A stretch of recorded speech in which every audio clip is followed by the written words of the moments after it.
Hi, my name is Greg Canty, and I'd like to welcome you to the Win Happy podcast.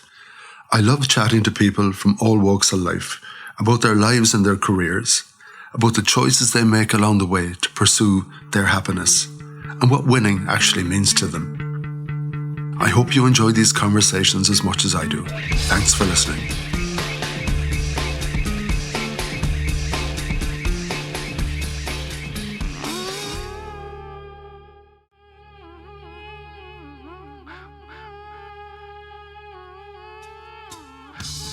On today's podcast, I had the one and only Deirdre Waldron, founder of Fuzion, to chat about a huge milestone in our business. This month, we celebrate 25 incredibly busy and interesting years in business. We've weathered the storms of post-Celtic Tiger recession and the COVID shutdown, and in each case we stayed agile, we learned valuable lessons, we came out the other side wiser and stronger. To capture some of the learnings from those 25 years, our team put 25 questions to Deirdre about this time. Let's hear what she had to say.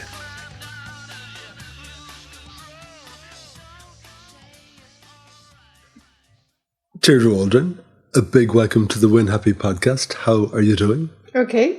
Yeah? Mm-hmm. For a bank holiday Monday? Yeah. Talking about work? Yeah. Chilled with a glass of wine? Yeah. Well, at least, yeah. There's wine in my hand. Okay. So this year, this December, we're celebrating 25 years of Fuzion. So the team have tasked me with asking you 25 random questions just to capture some of the moments in the last 25 years. Is that okay? Mm-hmm. Cool. You good with this task? Yeah. Go for it. So before we do that, I'd like to ask you, what was in your mind when you decided to begin Fuzion, and when Fuzion became a real idea and you registered the name and all that kind of thing? I don't know. It's like being on a roller coaster. You know, you committed to being on the roller coaster and you paid the money and you've clicked, the locks are in place and there's no going back now, and gave in my notice at work. And so it was excitement, it was fear.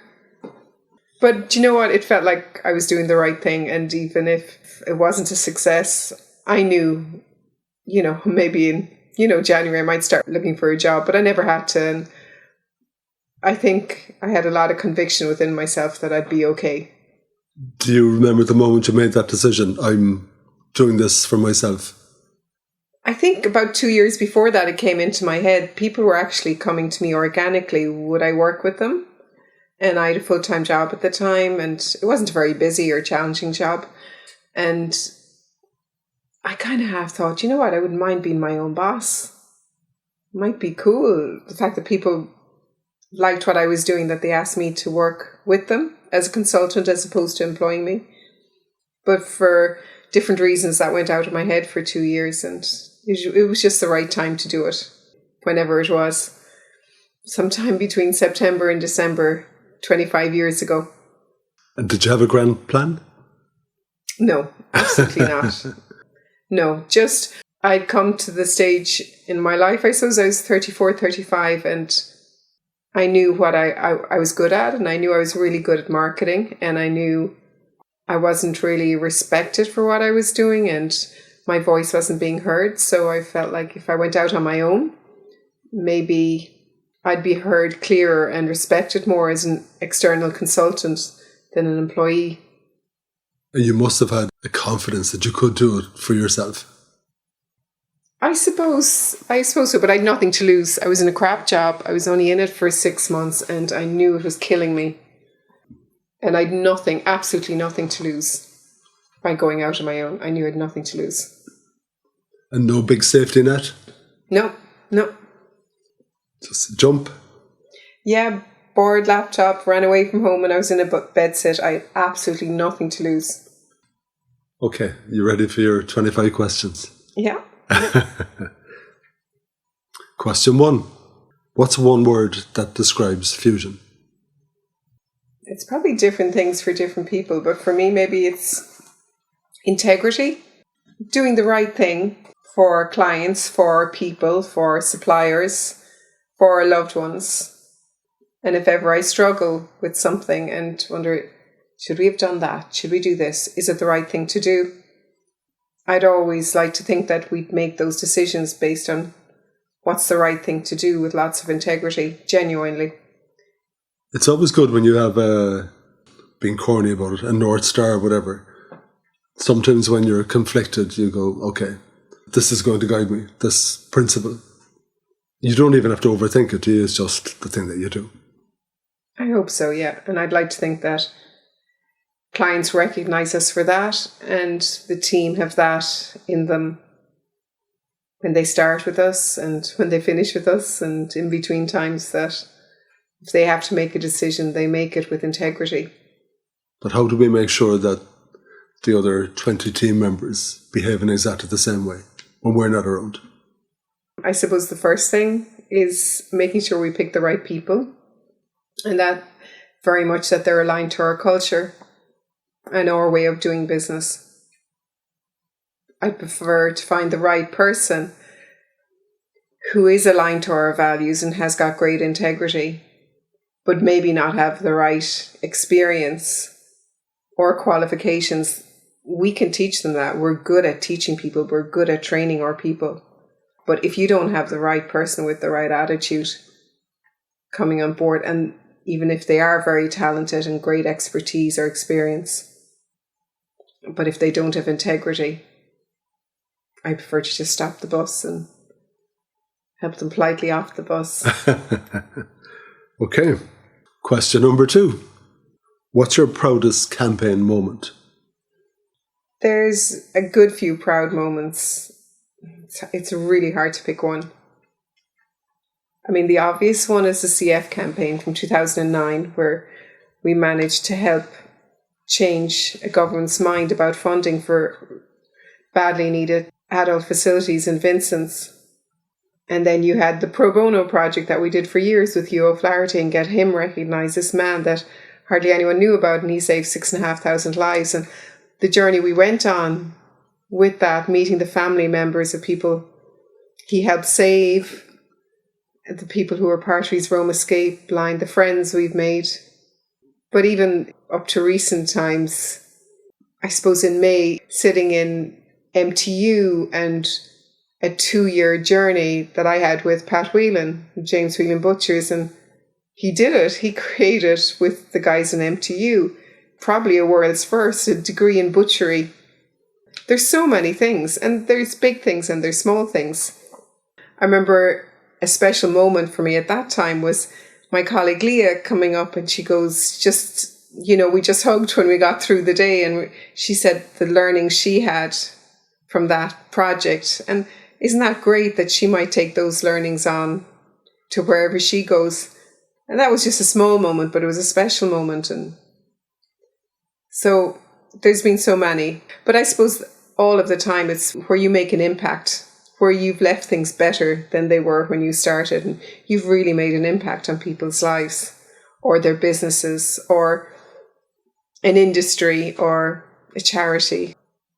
Every year there's different highlights, and there's small moments and they're big moments. Question 3. Through the course of our work, what's the piece of advice that you've heard that has stuck with you? It was a piece of advice you gave me during catwalks. And I remember I was really pissed off because one of our sponsors went off and did a promotion without checking with us, and it was so not aligned to our messaging around catwalks as female girls' night out, and the creative that wasn't even given to us to approve. It was printed. The image was a girl and a guy out having a night out, but this was all about a girls' event. And I was so cross and so pissed off, and I just wanted to pick up the phone and give out to the person. But you told me, hold on, you're upset now, but is this personal upset, or is this going to damage the brand? Like, do you really need to blow off steam with this person? I don't know, do you even remember that at the time? And I had to think, okay, am I just pissed off with her because she didn't even respect us enough to run the copy by us? And I'd say she just forgot and just went with it or whatever. And you just said, is it going to damage our brand? And then I was able to think about it, and it would damage catwalks, because the whole message was girls going out on a night out, not a romantic meal for two with a guy and a girl or whatever. And so I'd always kind of, if I get pissed off about something, I'd always kind of remember what you said and just say, is this personal thing, or is this going to affect, could be your client's brand or your reputation? And I'd always think about that and try and take the personal hurt or disappointment or anger out of it and just see, hold on, is this damaging to whatever brand I'm working with? Question 4. Give me something that Fuzion has taught you. It's taught me so much. It's taught me how to be a good leader, and I think I'm a good leader. Yeah, that's what it's taught me. I think, we started just you and I, and then we had Ali working with us, and then Doreen, and then Barry, and now there's over 20. Yeah, I'd like to think that over the past 25 years, I've become a good leader. Question 5. What's your favourite thing about working as part of Fuzion?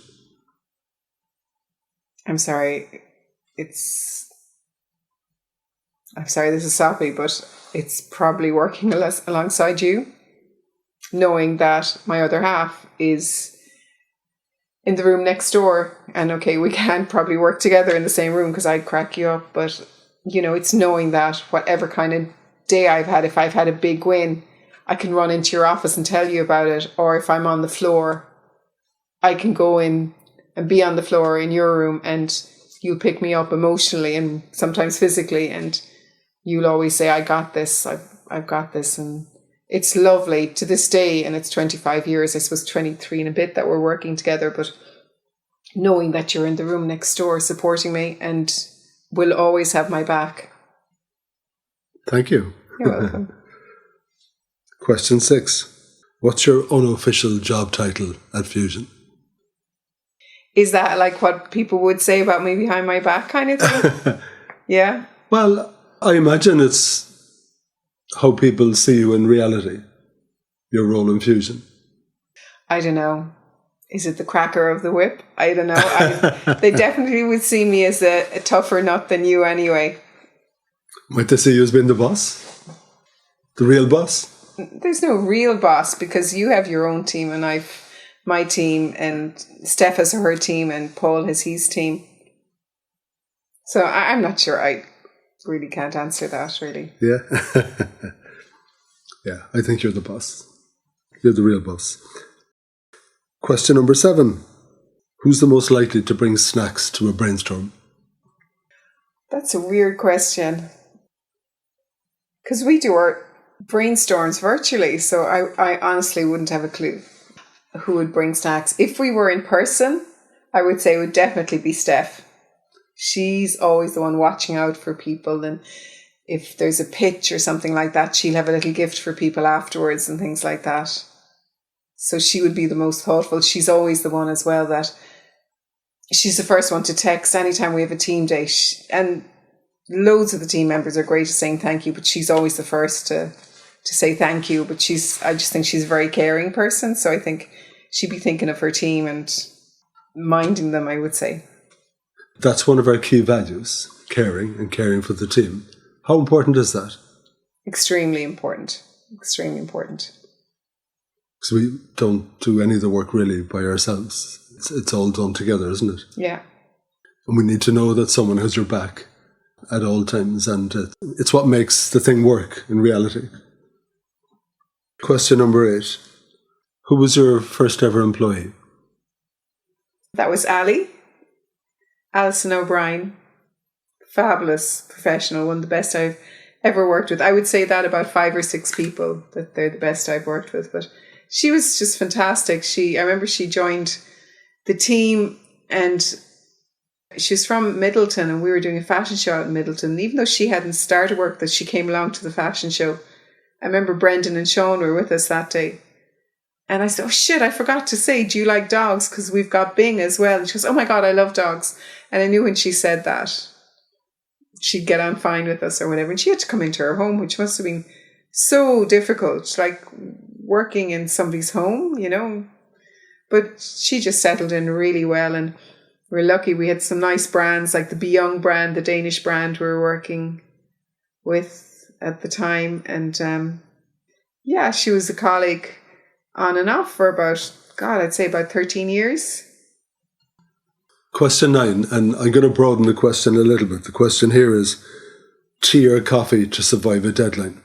But my question really is, if there is a deadline and it's all hands on deck, what are the key ingredients to maybe not surviving the deadline, but hitting the deadline? I think having your team supporting you. If there's a deadline, don't be afraid to delegate. You're not on your own. In Fuzion, there's 20 other people that'll have your back.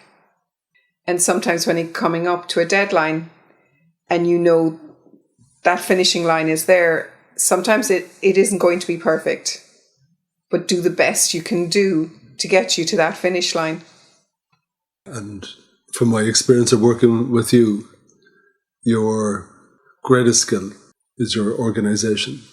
And you absolutely have things locked in from the very first minute. And everybody in the team knows exactly what they're doing. And the other thing you do is you make sure that if there's other things that might be distracting anyone, just delegate those away. There's other team members to carry that load. So the people who should be focused are focused. Definitely, yeah. Question number 10. How did you survive the recession when the Celtic Tiger crash happened? We took advice from Louis Copeland, who we listened to one day on the radio, and he'd be a good friend of ours from the Catwalks days from years and years ago. So Louis has been a friend to us for about 24 out of the 25 years of Fuzion. And he said at the time, he'd been through other recessions and depressions and whatever, and how you survive is you get up earlier, you work later, and you give your clients an even better service than you've ever given them. And that's what we did. We started getting up at 7 o'clock in the morning. We'd be at work on the South Mall while they were sweeping the streets, and we would work really hard. And in the evenings, we'd go and do our PR courses for the Leos.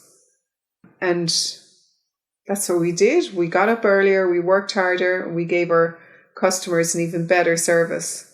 And sometimes we even worked with people that we knew didn't have the funds to pay us, but as long as they were honourable with us and showed us integrity and tried to pay us, we still stayed working with them. And of course there was a few that didn't. They weren't very honourable and stuff, but I like to think that karma bit them in the ass, Question 11. What was your first day at Fuzion like? Exciting, scary. Just those two things together, I think, Okay. Question number 12. What was your first big campaign like and how you felt about it? I remember my first big client was the Kerryman newspaper. And do you remember we had to do a promotion, and you helped me come up with a concept for it? Do you remember Live Free for a Year or something like that? Do you remember that? Yeah. And I had to come up with a different idea every month where people could live free for a year. So that was kind of the first big thing, because the Kerryman at the time was the biggest regional newspaper in Ireland, so it was biggest readership. And all the creatives I came up with were all over newsagents throughout Kerry and into North Cork and West Limerick and all of that. And looking at that and going, oh shit, this is my campaign. I hope it works, And like the first month, I think, was people would get their mortgage paid for a year or something. And good prize. Yeah, there was other things as well. But the logistics of it were a nightmare. But it was good fun working on it and seeing people go with my ideas.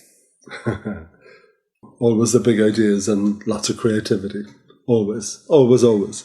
Well, with the two of us, you were even helping me with that. And that was even before you joined Fuzion. they were the baby steps of me becoming part of it. Mm-hmm. Big time. Well, thank you for that. Question 13. How has Fuzion changed since day one? I think the essence is the same. And it was always for me about helping my clients tell their stories to their target audiences. And it's still the exact same. But now we've got all the digital tools and we've got the creative teams around us and all of that. I think the digital explosion was the biggest thing that happened, because it started off with, I'd help with marketing and events and PR and a bit of advertising and things like that. But now that's about third or fourth down in our process, and people have to get their brand right first and they have to capture it and they have to get their website right and their SEO and all of that, And a big thing as well with Fuzion is the crisis comms element. I wouldn't have even had a clue about crisis comms, except that I was doing it probably in the Rose of Tralee every year because I had to do holding statements every year, but it wasn't called crisis comms, but it was reputation management and things like that, That was just a voluntary role I had, Well, you're talking about the Rose of Tralee. That actually taught you an awful lot, didn't it, before you had started Fuzion at all? Mm-hmm. Definitely. And some of the best things that you and I have worked on, and I know me personally that I've worked on, it's been things that I've been volunteering for. And one of the first things was that, volunteering for the Rose of Tralee because I was in my hometown and it was a big deal every year. You'd have international press come to Tralee, and one of my roles was running the press office, and that was so cool. And I got great experience of dealing with all sorts of journalists, and you'd know the journalists who'd be positive and the ones who'd be just coming down to Tralee to slag off the festival. And I was back then so protective of the festival because I knew the impact it had on my parents' business growing up. It was the difference between us having a relatively good winter where my mom and dad go off and could go and have a holiday, or really having a really tight winter where there wasn't an awful lot of money around. But if we had a good festival, it made such a difference to our business and so many businesses and families, because back in Tralee, most homes rented out their rooms during the week of the festival. They became B&Bs for the week. So it really helped with so many families' incomes. And I was just very proud of the festival and knew how important it was to town. And I know it's SNAF and all of that, and it doesn't mean the same now. But back in the 70s and early 80s, it was so important for the economy in Tralee, and for families. But even now, every radio station and TV show, they all cover it still when it comes around every year. And if something does go a bit wayward, it does make the headlines, doesn't it? Oh, it does. It's an international brand. And I ran the press office. How cool was that? It's probably your first biggest client in a way, even though it wasn't a paying client. Yeah, and it was really challenging because I had to deal with politics of the committee, and it was a lesson in diplomacy as well, and when to keep my mouth shut or when to speak up. And I had the privilege of meeting amazing people like Margaret Dwyer, who was just phenomenal. She was one of the founders of the festival, and I used to see her being so brave, standing up and speaking her mind at meetings. Even though I was 34, 35 at the time, I was thinking, oh God, I want to be like her when I grow up. She was just phenomenal. Question 14. What do you remember most about your first client meeting? I think maybe the first kind of official kind of client meeting where I'm in a boardroom and stuff like that. The Kerry Man invited me in to talk about their newspaper, The Cork Man. But they wanted to talk to me about coming to work for them. And I just kind of said, well, actually, I'm starting my own business. I'll come work with ye. So the meeting, I control the meeting kind of. And I said, I can put a plan together and a proposal. And it just means that I'll work with you on a consultancy basis, and sold them that as opposed to benefits of having a consultant as opposed to an employee. And that worked well. But I knew I had the backing of this amazing lady, Deirdre Walsh. She was just made news editor, and she just gave me such confidence because she had told me what the Kerry man needed was somebody like me on the team. And my confidence wasn't that great at the time, but because she said that to me, and she didn't realize where I was in my life. I was working like for a competitor newspaper. She might have thought I was really happy at the time, but she stood up and she said, what the Kerry man needs is a Deirdre Waldron or whatever. And I was like, oh my God. And that gave me the confidence, and to actually maybe even start my own business, definitely did, but just to be confident when I was dealing with clients and everything. And you never know, and the impact just that little bit of encouragement can have with people, and Deirdre did that for me back then. She didn't even realise she was doing it at the time, but it meant so much to me. You read a blog post recently that someone had put out, and they mentioned you mentoring them at a point in time. It's kind of around the same topic. Aisling Brown. She had mentioned the women that had supported her. This lady, she was studying in MTU, and Emmett, who runs the program in there, asked me to mentor her. And she's come in, I don't know, maybe we met 4 or 5 times, but she was phenomenal. She was soaking up everything, and she was so ambitious. And what was so lovely, I just gave her a bit of advice like I would have given to hundreds of people. But she was actually one of the ones that I suppose took me up on it or whatever. And I remember she went to Canada and she stayed in touch, and I haven't heard from her. She stayed in touch when she went to Canada, and she came home then and she stayed in touch again. So now she's working with an organisation, she has been for a few years, called Discovery Partnership, and she's supporting SMEs promote their own businesses. But it's lovely. I felt so honoured that she mentioned me like that, and that would have been over 10 years ago that I did a little bit of mentoring for her, so that was so cool. Huge credit to you, because with a heart and a half you help people and you support them, whether that's a young person starting off, if that's a client, if that's someone in the team. You give a heart and a half to pretty much everyone that I've come across. And maybe it's just when you see it written like that by someone reflecting on so many years before that, someone actually acknowledges that properly.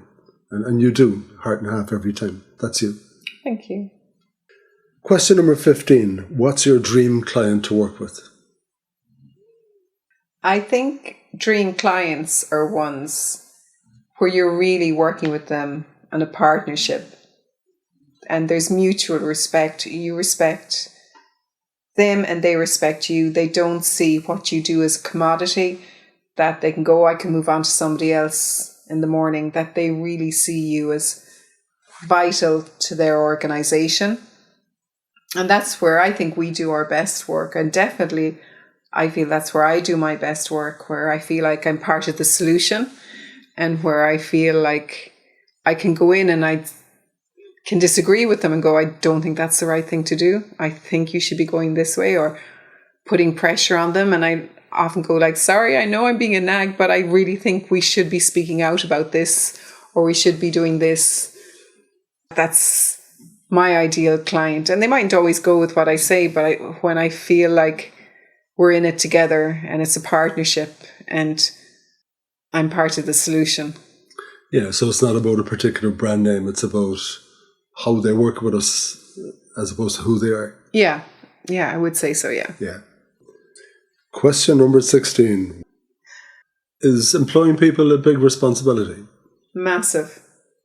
And we never take it lightly. We would never ever hire anyone unless we knew there was a viable long-term future for them with Fuzion, and it's something we take really seriously.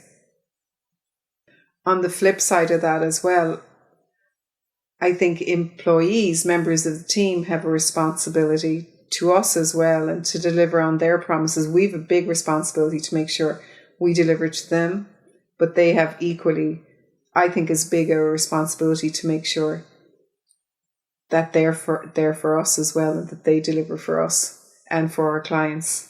And we put such trust in them. Like,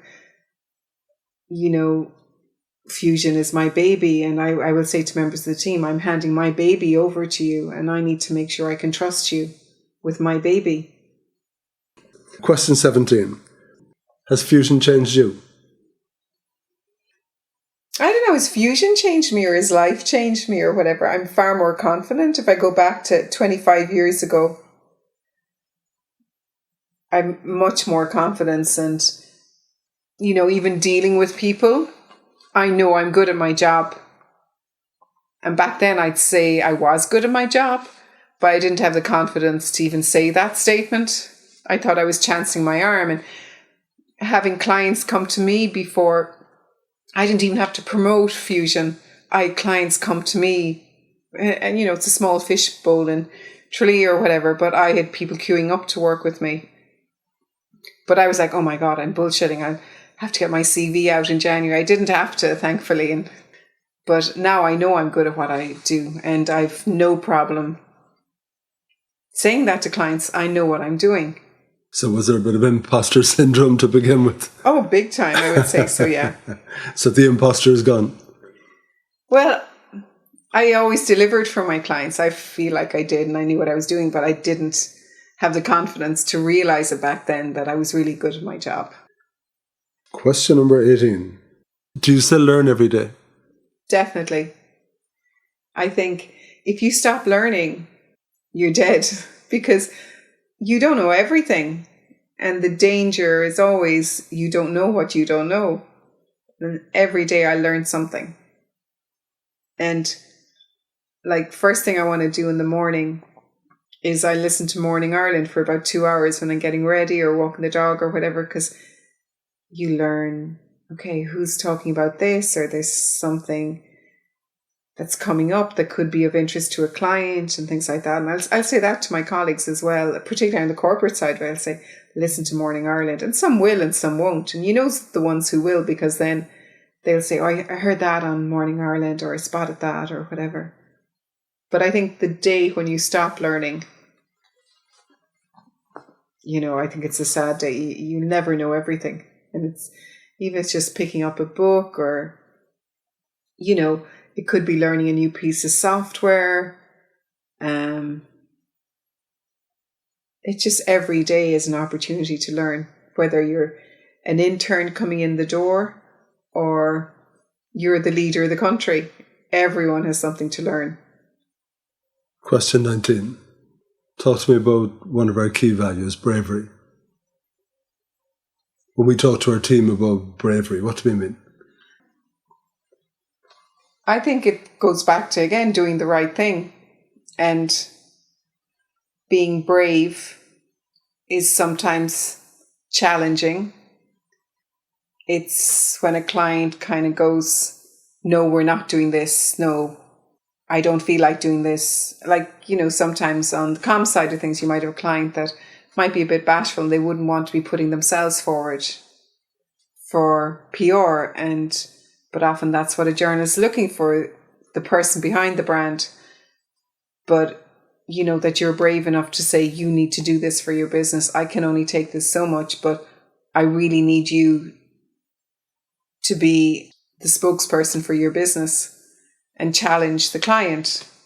If they still don't want to go with your advice, well, at least you've given the advice. You're not being hired just to write a press release. You're being hired for your expertise and stuff. And I think we need to be brave to show our expertise and show our clients why we're different. And even I say to colleagues about when we do a report, put in the report, are there learnings? Is there anything we could have done better for the next time? And to be brave about that, to be brave on the comm side of things if a release hasn't landed well, to be brave and say that to the client and go, I'm really disappointed it didn't land. I don't know why it didn't, and I'm going to try again, and I'm going to try another pitch or whatever.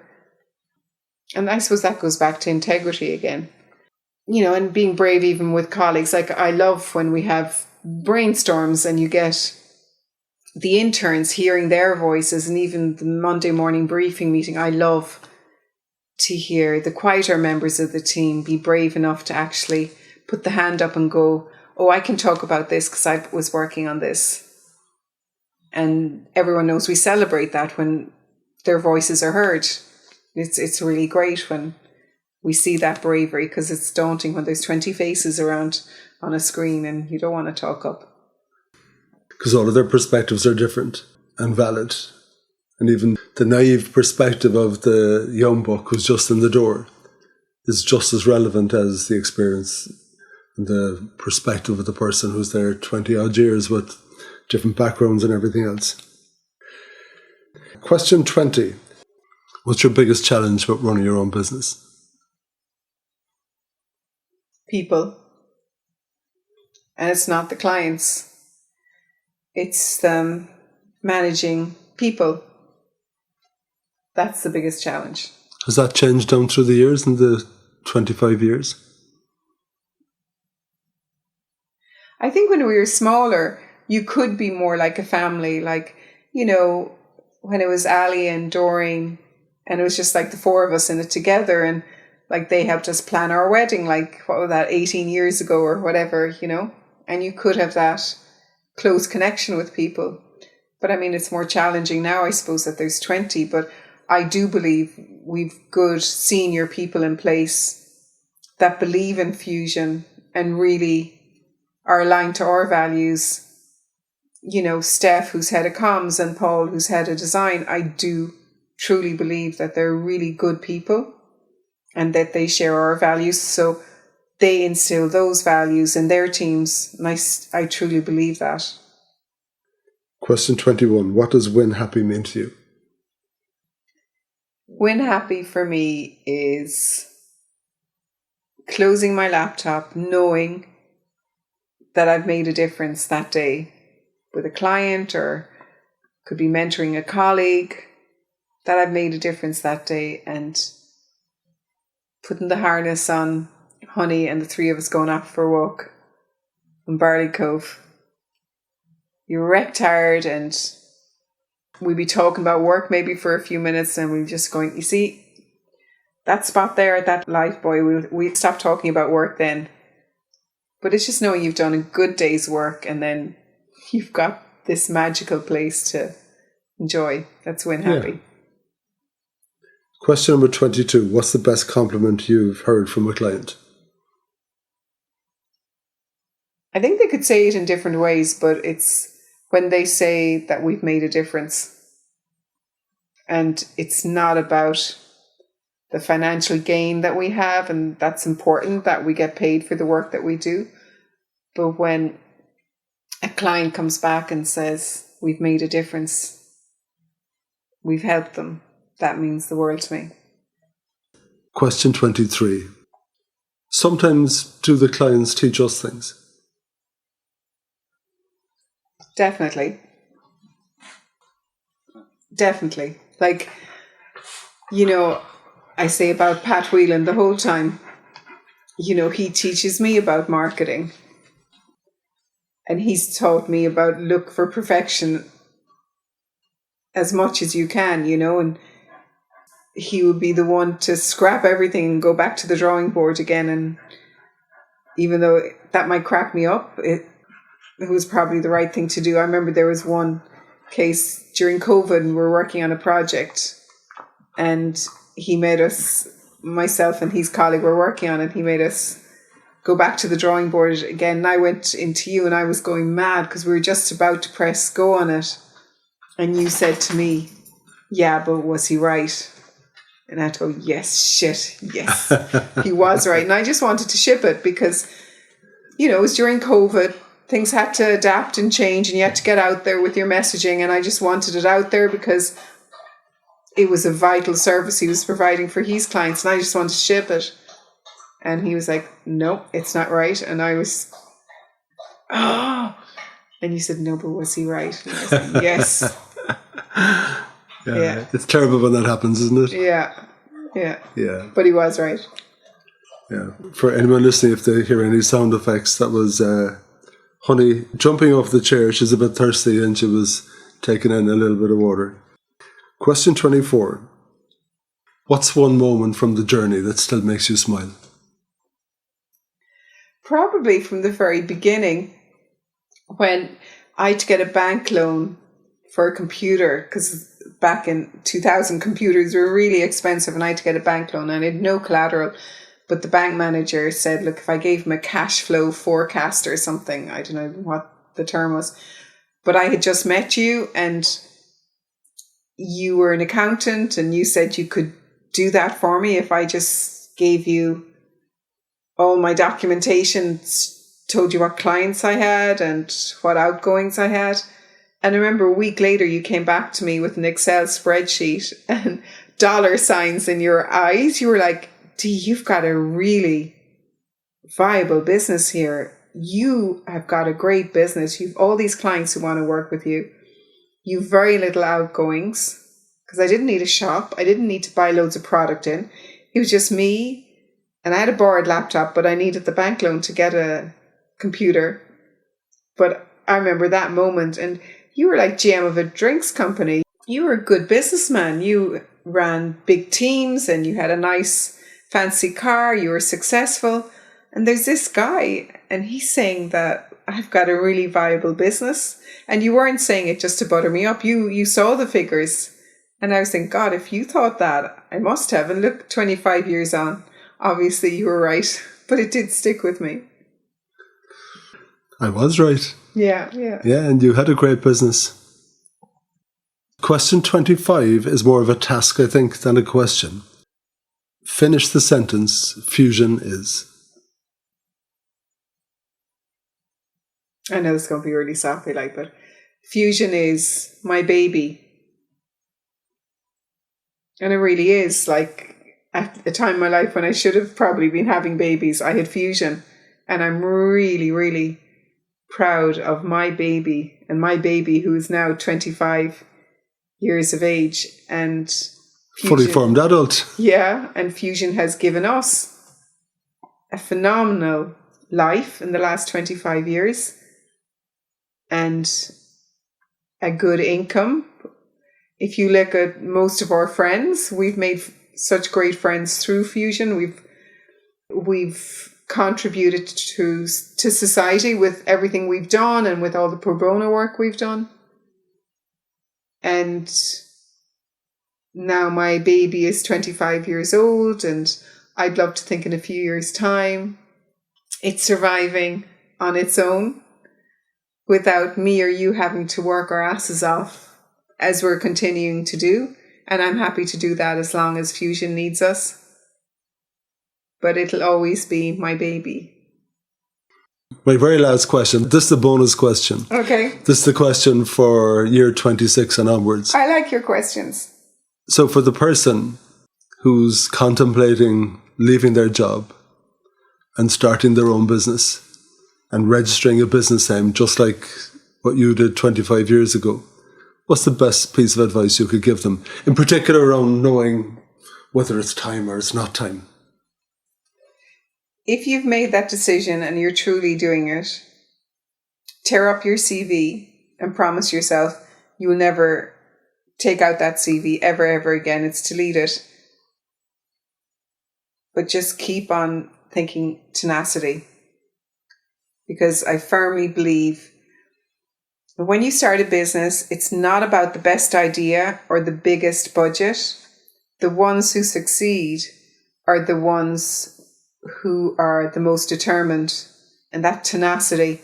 So when they're down on the floor, which they will be, and they're going to have bad days, it's that tenacity that will keep them going, and that they say, fuck this, I don't care, I am going to succeed, and I've had 100 no's, but I'm going to make 10 more calls today, and I'm going to get one yes. And you know what, even if you don't, the tenacity will keep you going for the next day. It's tenacity all the way. Deirdre Waldron, thank you so much for coming on the Win Happy podcast.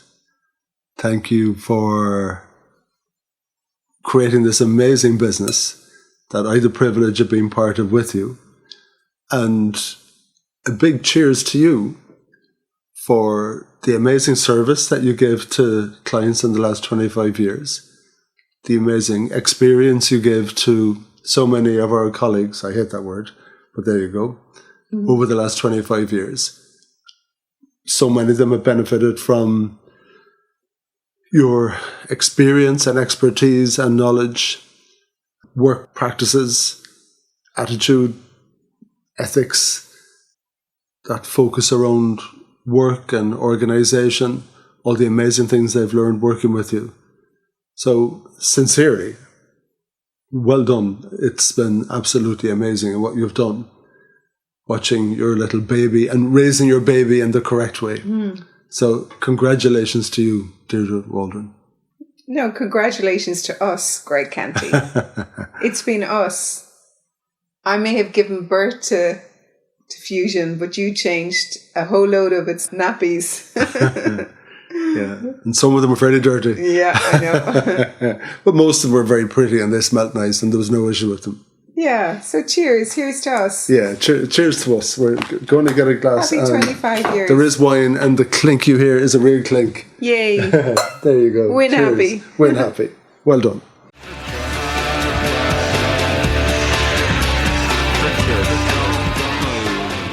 Thank you for listening to the Win Happy podcast, which has been brought to you by Fuzion Communications. If you'd like to get in touch, feel free to send me an email at greg@fuzion.ie. So until next time, take it easy.